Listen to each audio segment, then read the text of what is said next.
Welcome to Impact, the Conversation, a podcast of the University of Minnesota's Institute on Community Integration that brings you strategies and stories advancing the inclusion of people with disabilities.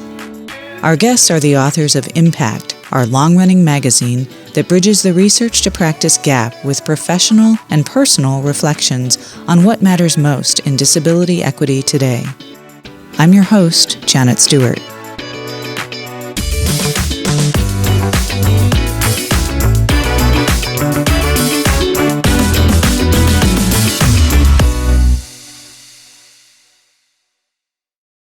What do you get from your job? A paycheck, sure, but what else? For a lot of people, their job makes up a big part of their identity. It's a place to go where we feel part of a community. It keeps our minds sharp as we learn new tasks and skills. Maybe it even gives a sense of purpose to our lives. Today on The Conversation, we're talking with editors for the latest issue of Impact, which focuses on employment for people with intellectual, developmental, and other disabilities. Stacy Jones is a Senior Technical Assistance and Policy Associate at the Institute for Community Inclusion at the University of Massachusetts, Boston. Danielle Mahaney is a Community Living and Employment Specialist here at the Institute on Community Integration at the University of Minnesota. And Dupree Edwards is a co-trainer here at Minnesota's ICI who works in advocacy and training for people with intellectual and other disabilities. In addition to bringing his lived experience with disability to help shape the issue, Dupree also wrote a personal story about his employment experiences. Welcome, everyone. As of last year, as Stacy and Danielle write in their article for the issue, fewer than 1 in 4 people with disabilities was employed. And that 22% was a record high. Stacy, your article points to data from UMass Boston's Access to Integrated Employment project that shows people with disabilities have been moving toward non-work day services in recent years. Why is this happening? Well, there probably are multiple reasons why this is happening. But if you're thinking about the historical context, we know that people with disabilities have not had historically the same level of access to employment as people without disabilities. And so a couple of things are probably at play. Over the last few decades, there's been a lot of emphasis in focusing on employment outcomes for people. And at the same time, trying to move away from some of those legacy models of support like sheltered work or group employment. And so I think part of what we've seen happen is that as organizations move away from those types of models and start focusing on competitive integrated employment, people might be shifting to other non-work services while they're either waiting for a competitive integrated employment service or waiting to get a job. And so you're seeing that large increase in non-work, which I think speaks to the other aspect, which is what is happening in those non-work services that might be not as focused on employment for people. So I think it's critical to not just look at what's happening within the employment services, but what's happening within the non-work day services that's contributing to people maybe being stuck in non-work and not moving on into competitive integrated employment. That's one of the things I loved about the article from the two of you was the idea of let's use that. Let's use what's working in the day services and community-based services to kind of leverage that for the employment sector. And I don't know, does everyone in this field kind of get that at this point, or is that still something that we're working on to get that message out? I think it's definitely coming more to the forefront as we've had more data and we see that number continuing to grow. It's more and more a conversation, and we're seeing more, not just among provider organizations recognizing that they need to take a different look at their service model, but also federal funding partners are also sending that same joint message that it's extremely important to have collaborative relationships across funding sources, to use community integration and community life as a tool to help people gain competitive integrated employment and do that again in a more holistic way, because it's the way that we all live our lives, right? We don't just silo between here's our work life and here's our community life. Instead, things are much more seamless.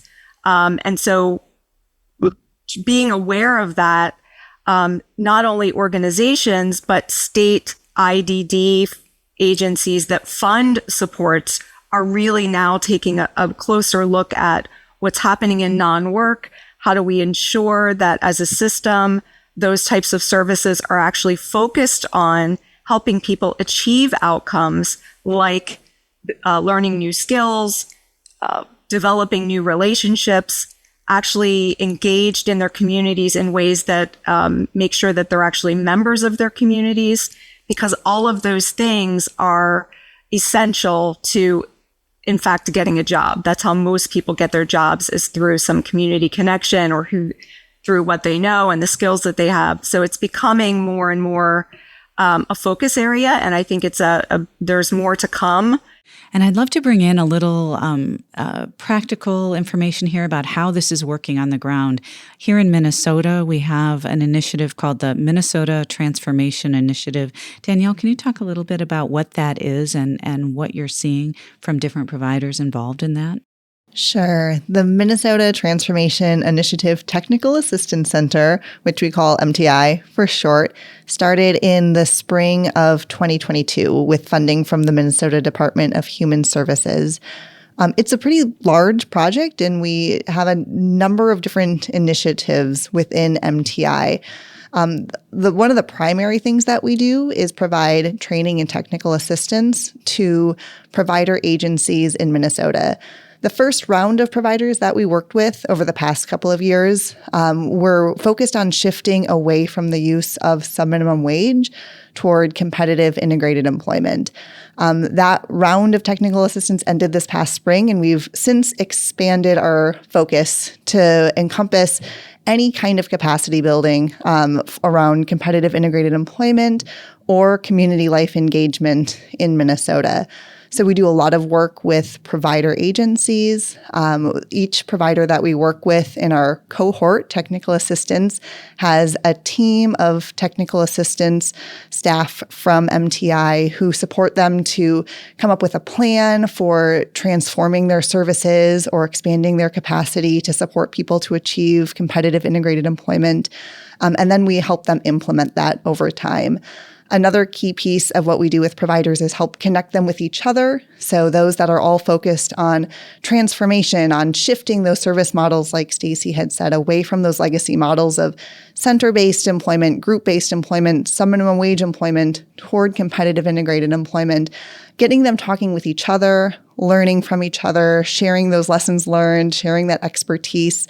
We're adding a few new activities in the coming year as well. So we're going to be doing a lot more work with what we call lead agencies in Minnesota, which are primarily counties and also tribal nations, to support them providing technical assistance to expand employment outcomes within their counties. So that's pretty new and exciting work. We haven't done much work with that group before, so we'll see where that goes. Another part of the project is partnering with the ARC Minnesota for a peer mentorship program. They have trained several peer mentors from across the state, including Dupree, who's with us today, to work and talk with other potential job seekers with disabilities who would love to hear the experience of someone else, have someone to walk them through what it's like to seek employment, what it's like to make that jump from maybe a center-based job, a some minimum wage job, to competitive integrated employment, and to have that support and coaching from a peer as they move through that process.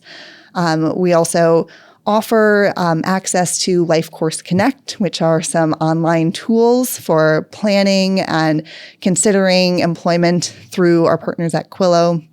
And that's a great resource for families and for potential job seekers as well. And how difficult has this been? Has this work been? You've been at it for a while now. Minnesota is actually one of the states with the highest number of people working for sub-minimum wages, meaning their hourly wage is below the federal minimum standard. There must have been there's a lot of different sides to this. Can you talk a little bit about, what sort of, have you been met with resistance? Why would people resist this? And can you talk a little bit about some of those dynamics? What a good question. This is a very, very heated topic in Minnesota and across the country. It's a very emotional topic for many people, especially for families and for people with disabilities who have fears about losing services and programs that they've relied upon, that they enjoy going to, that have been a source of friendship and stability for them for sometimes many decades. And that can be really, really scary. Change is scary for anyone. So yes, there is definitely some resistance toward changing service models, toward ending the use of sub-minimum wage. And there's many barriers beyond that resistance from families and job seekers. There's changing infrastructure for these providers who have these large facilities and these large buses that they use to move people places and to get people to and from places, and shifting that to a community-based model is just very different. The funding is different, the infrastructure is different, the delivery model is different, the philosophy is different, the training needed for staff is different. And so that's just so many pieces to try to figure out and move at one time. It's a really, really big lift for those provider agencies.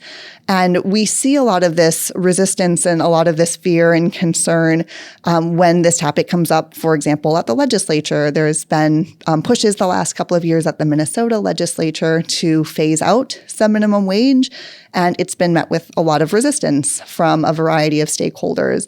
I think one of the things that we're trying to do with MTI is to show that this can be done.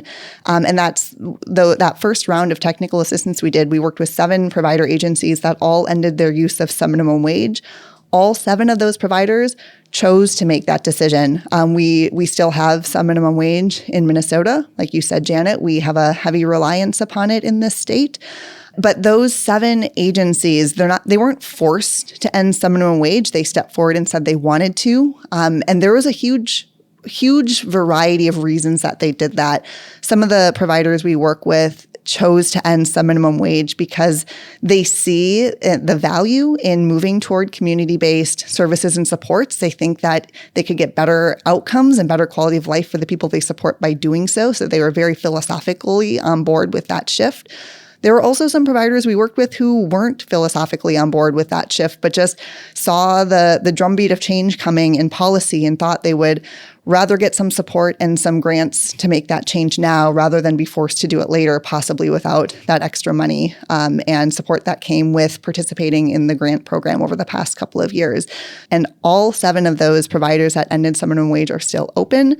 They didn't have to stop services to anyone. So anyone who still wants to receive services from these providers are still receiving services from these providers. And through MTI, we've been trying to show that we can do this. It's going to be okay. And we can get really good employment and community life engagement outcomes for people by making these changes.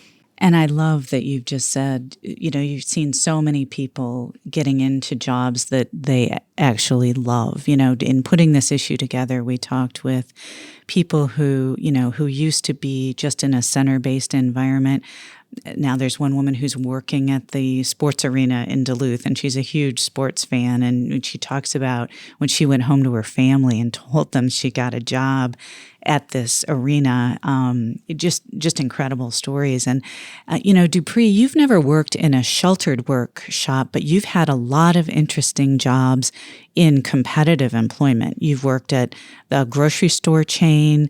I loved in your essay you talked about, what you got just from that job. A lot of CEOs you hear, talking about that first job and all the customer service skills that they learned through that.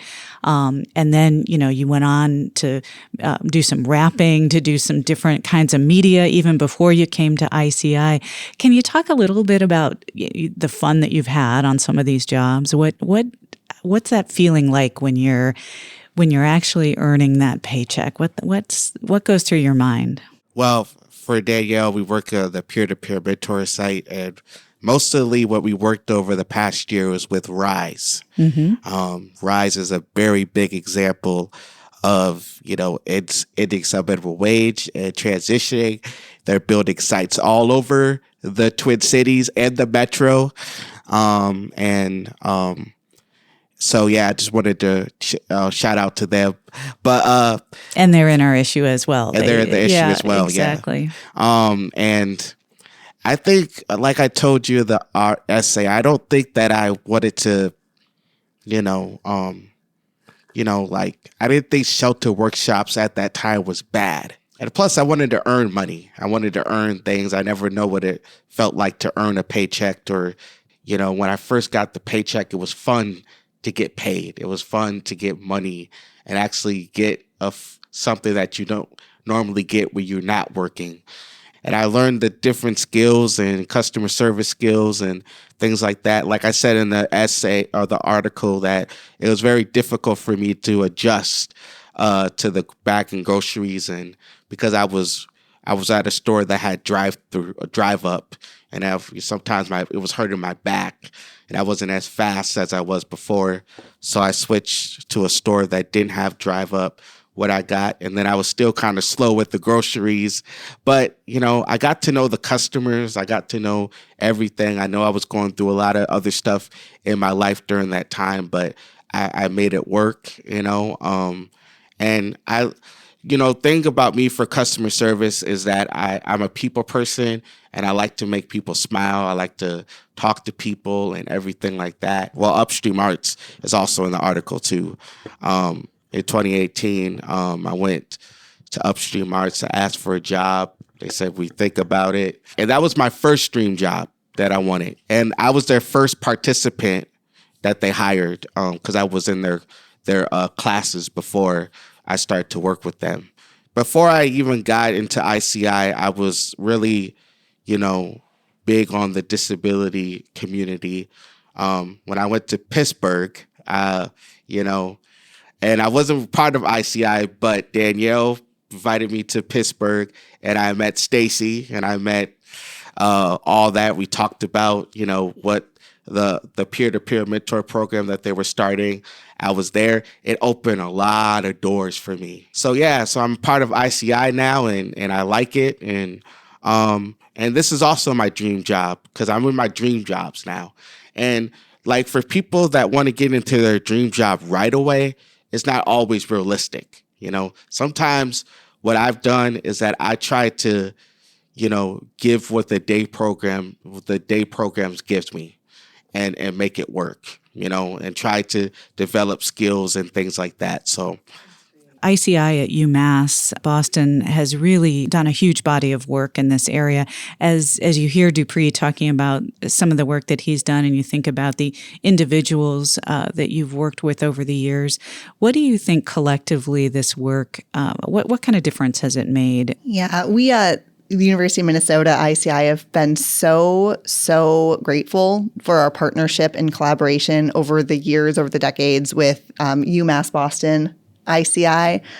They are in many ways national leaders in employment for people with intellectual and developmental disabilities. And that's been a really great partnership. And I think one of the cool things about that partnership between our two centers is they bring very strong background in employment for people with IDD, and we bring a really strong background in workforce. And there's been some cool collaboration there. And how can we better support the direct support workers on the ground who are supporting people with disabilities to find and keep their jobs?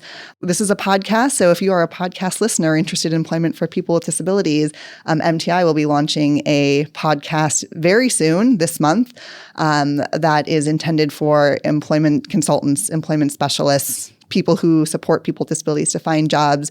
And it'll be telling those stories, Janet, those stories of helping one person find one job at a time, because that's really how it's done. And I think that's really what we've seen through our work over the years, is that you can do these systems approaches. You have to do systems approaches. You have to do organizational approaches. But in the end, it really comes down to getting to know the person with a disability who's interested in finding a job, understanding what they're good at, understanding what their skills are, understanding what their interests are, and then finding the employer, the job at the business that fits that. And that's how we get success in what we're doing. And Stacy, from the perspective of UMass Boston, what kind of changes have you seen over the last several years? Do you think we're headed in the right direction here? I definitely think we're headed in the right direction. I think going back to some things that Danielle said earlier, there definitely are fears from people, families, provider organizations about making the kinds of changes that we're talking about here in business models and service delivery methods. And so I think the exciting thing is that through the work that we're doing at both ICIs and through projects like MTI, is we're able to bring tools, research, the resources that organizations need to be able to move past some of those fears. Because honestly, it can very often be that organizations have had their same business models in place for sometimes many decades, and they may just need access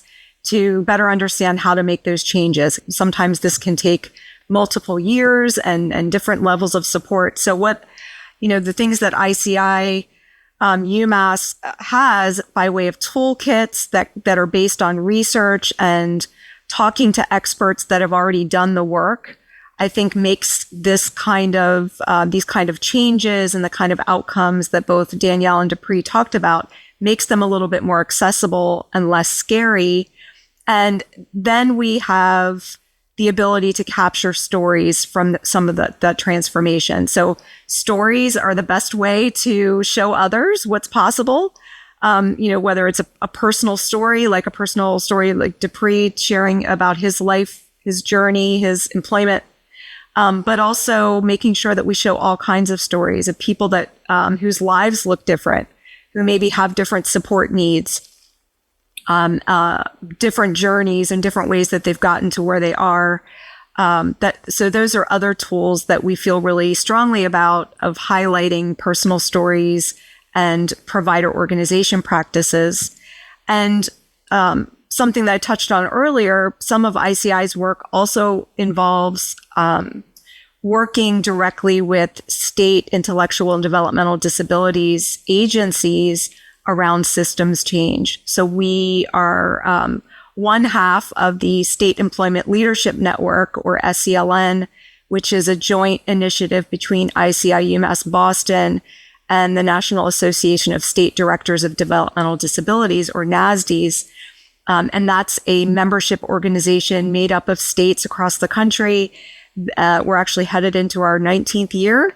And our goal there is really to support member states to engage in systems change that leads to increases in employment outcomes. So like Danielle said, the individual level support is so critical, but at the same time, we are still continuing to do systems level work and hoping that all of those points kind of connect at some point. That's great. And I'm glad you mentioned those personal stories, because one of the things that we've talked about and that we heard from several people who wrote their personal stories for this issue was this tension with, as I get into the competitive work environment, I start to earn a little bit of money. A lot of them are fearful that employment won't be sustained and they'll be back to applying for public benefits, or they'll lose their public benefits if they make over a certain amount. And this is a fear that does hold some families back from really wanting to pursue competitive employment. Anyone want to tackle that one? Where do we come down on that? Well, I will just start by saying that there definitely are real complexities that we would all acknowledge. Understanding how benefits can be impacted by work and a person's wages. And, we touched on the fact that often fear is coming out of a place of just not having the proper resources or having somebody to walk you through that. So because that's complex, it is a barrier for many people. But the bottom line is that we know that in general, people who work earn more money than those who don't, even if their benefits end up changing. And so we certainly believe that anyone that's exploring employment should access the needed services that are going to help inform those changes well ahead of when those impacts might happen. And so finding a community work incentives coordinator, this is this person is a certified benefits counselor that can assist navigating how these things might be impacted. But very often families don't know where to go to get those kind of resources. So I think that's just goes back to what we've already said about making sure the people that are, whether it's an organization, a person with a disability, their families know where to go to get the answers to the questions that they have to kind of demystify and get into the hands of the people that can actually do the math and help figure out what's realistic. Most, if not all, disability benefit programs have some form of work incentive built into them. So there are definitely ways to make work and benefits work. I deeply, deeply understand the fear that families and people with disabilities have around it. In a previous job, I supported people to apply for disability benefits, and I know that it's very complicated. I know that it can take years. I know that it often involves multiple steps and a lot of paperwork and appeals and sometimes lawyers. And even the possibility of losing that and having to start over is very intimidating and overwhelming and scary. And so I think that there's very good reasons that people are as nervous as they are about losing their benefits. I think that this is a topic that continues to come up as a primary reason why family members don't want their loved one to pursue employment, why people with disabilities are concerned about pursuing employment. And so I think it's something that we, as the professionals in disability services and that the policymakers have to do better. I think my hope is that it doesn't get in people's way because almost like Stacey said, almost anyone is going to be better off financially from working than by not. If you are solely relying on benefits, you're stuck to a life of poverty. I am working with the benefit analyst right now. What I've tried to do is I've tried to go full time in one thing. So when you go full time, you make a lot of money, you lose those benefits. Sometimes, do I have enough money to pay my, insurance or rent or any of those, even though my waiver pays for it or, other Social Security things though. So the benefit analyst, and I'm going to try to go through it. I just signed the documents and everything's good. They're working on it. It takes about 5 months. Like Danielle said, there is ways to go around it and there's ways to keep your benefits. Don't you want to be able to have your kid or child or adult to be able to get the things that they want in life or what they need? But I just wanted to say that I work with the ICI Massachusetts a lot. So, and I just want to say, I would just say, Dupree, that's all because of you and your skills. I've had the benefit of listening to you do some public speaking a few times now, and you're really good at it. And so I think everything that you've accomplished has been because of your skills and your advocacy and your incredible passion for employment. So thank you for your work. And I just wanted to close by saying thank you to Dupree and to Danielle and to Stacy, not only for coming to the podcast today, but also for guiding this issue over the last several months. I think it really came together well. And there are a lot of great articles that I think that people in this field and beyond are going to be able to get a lot from in the future. So thank you so much. And happy October Disability Employment Month right. to all national out there.